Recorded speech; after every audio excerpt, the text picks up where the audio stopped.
Dobrý večer, spoluobčani. Vítejte u novinek z dění na ostrově Los Santos. Dnes se náš moderátor Adam Michelson a jeho tým vydali na nečekané místo, a to základnu ozbrojených sil Velké Británie, kde následně provedli rozhovor s jejich generálem i přes těžké chvilky, kdy jejich základnu aktivně bombardovali stíhačky, i přesto, že jsme tam zrovna natáčeli, no moc jsme to nevychytali. Ale to je jedno. Konec obkecávání. Nyní interview Adam Michelson. Dobrý den, dámy a pánové. Dneska jsem tady já, Adam Michelson, společně s generálem britských ozbrojených sil, Johnem McDavisem. Je mi ctí. A mě.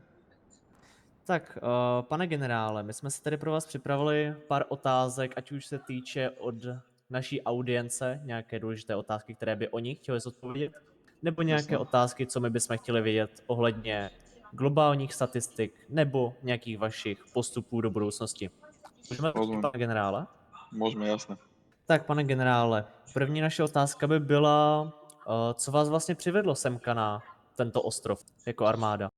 Samozrejme, na ostrov Los Santos sme boli vyslaní z jediného dôvodu, a to je stabilizovať situáciu a obnoviť poriadok tam, kde miestne zložky zlyhali, keďže tu je príliš veľa teroristických skupín. Aktuálne vieme samozrejme iba o dvoch, ale určite ich tu niekde bude viac, len zatiaľ o sebe nedali vedieť. Tak nás vládne štruktúry požiadali, nás ako britské ozbrojené sily, o podporu v oblastiach, a hlavne čo sa týka aktívneho bombardovania civilných budov. Keď si dokonca kúknete vojenskú mapu tohto ostrova, tak je tam niekde vyznačených niekoľko bodov, kde sú Forward Operation Bases, o ktoré sa aktívne neustále bojuje mnohými armádami. A my sme presne tí, ktorí som došli zaistiť to, že proste naše letectvo bude chrániť civilnú infraštruktúru. Děkuji moc krát. Další na to otázka. My jsme tady jako občané Los Santos, ještě než předtím tady byla válka. A už dlouhou dobu se ptáme, vidíte na lepší zítřky? Tak čo sa týka tejto otázky, tak určite áno. Čo ja veľmi dobre viem, tak my sme teda spojení s armádou Českej republiky, snažíme sa docieliť rovnakého cieľu. Takže určite áno, za predpokladu, že budeme pokračovať v tom, čo robíme dnes. Určitě, děkuji moc krát. Další otázka na to rovnou navazuje.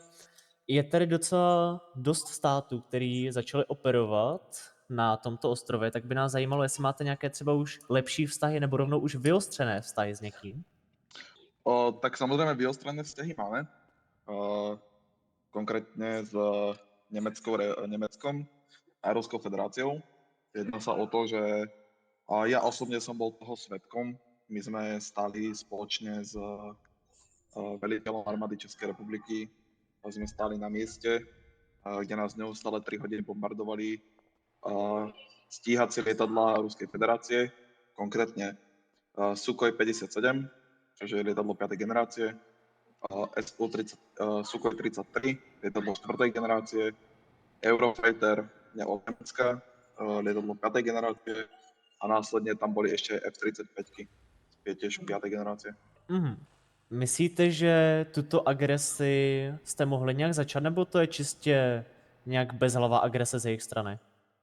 My sme pôvodne boli s veliteľom armády Českej republiky v tom, že pravdepodobne na územie vleteli vďaka zlyhaniu navigačných systémov. Takže my sme palbu nejako nezahovali, ani s nimi nejak nekomunikovali. Jediné, čo bolo nakazané rádiové veži letectva armády Českej republiky nadviazať komunikáciu s neznámymi lietadlami a upozorniť ich na tom, že aktuálne vstúpili do vzdušného priestoru armády Českej republiky, nech sa okamžite otočia.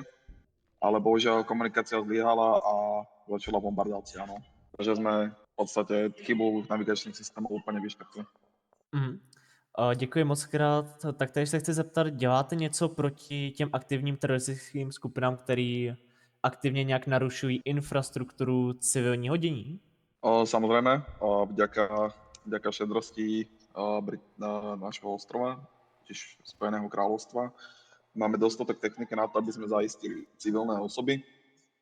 Máme urobených niekoľko neoficiálnych checkpointov. Keď pôjdete okolo Yellowjacku, sú tam také malé dedinky, kde nikto väčšinou nebýva. tak väčšinou my sme tí, čo tie dedinky zaberú a civilné osoby tam prevedie a stráži to tam, či už tak podzemným vojskom, tak letectvom alebo delostrelectvom. Takže určite v tom budeme ďalej pokračovať. Co se týče, já jsem taky slyšel, že na tomto ostrově se nachází nějaká skupina, ne přímo armáda, ale nějaká prostě čistě skupina, mám pocit, že se tomu říká PMC. Máte s tím nějaké zkušenosti z vaší strany? Tak so skupinou Private Military Company vôbec sme ich v živote ešte nevideli. Vieme o nejakej organizácii, čo tu behá, či to je PMC alebo nie, nevieme. Majú na sebe väčšinou také tie Texas Ranger klobuky, takže s nimi sme už interakciovali, ale inak nie. Určitě. Další věc, kdybyste měl svoji armádu popsat v jedné větě, jaká věta by to byla? Tak fúha, toto je zapeklitá otázka. Tak určite, no, Tam je to- zasekol já- som sa. já Dobrá vím, je to otázka. takové těžké. Toto bolo veľmi dobrá otázka. Takhle na rohu, ale chceme se takhle zeptat pro občany. Tak určite by som to popísal tak, že armáda je sila mužov, ktorá stojí pevne tam, kde ostatní sa vzdávajú. Tak by som popísal britské Super, to se mi líbí. Úplně nádherná věta. Tak, nyní už se nacházíme mimo bojovou zónu, konkrétně na okraji města Los Santos, kde již nepodléháme žádné bombardaci. Tak, tohle je konec reportáže. Já, Adam Michelson, společně se studiem Aquatic se s vámi loučíme. Bylo tady s vámi Daily Updates.